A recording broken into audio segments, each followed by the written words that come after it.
Under Pattern are the stroke settings. Stroke refers to the edge or line thickness, color, and line type. Select the first square next to the word stroke. Then back in our Shape Styles window, change both the stroke color and thickness. To the next square down, let's apply a dashed line type or style to that square. You can change the dash type by selecting from the pull-down. You can also change the line type scale, which you can select from the pull-down or enter any scale factor you need regardless of if it's shown in the pull-down or not. For instance, let's enter 0.5. Moving down below our squares, we can apply some arrow styles. With the first line selected, and still in the Shape Styles box, we can select both Start and End Arrow, as well as change the arrow size without changing the stroke's thickness.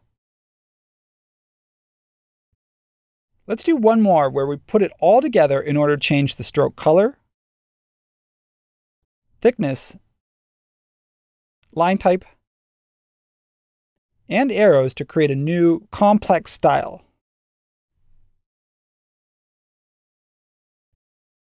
Once you have things looking the way you want, you can apply that style to other lines and shapes. In the Line toolbar, select the eyedropper or Style tool, then eyedropper on the style you want to copy, and then the icon changes to a paint bucket, and we can apply the sampled style to any other line or shape.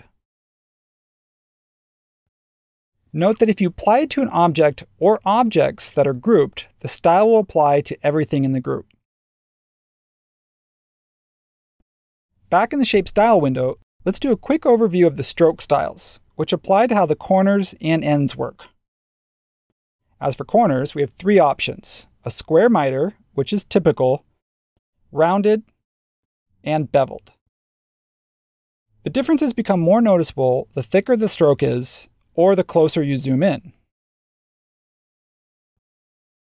Lastly, let's round out the styles overview by looking at the different endpoint options. We have three choices: flat, round, or square. Each affects the endpoint differently.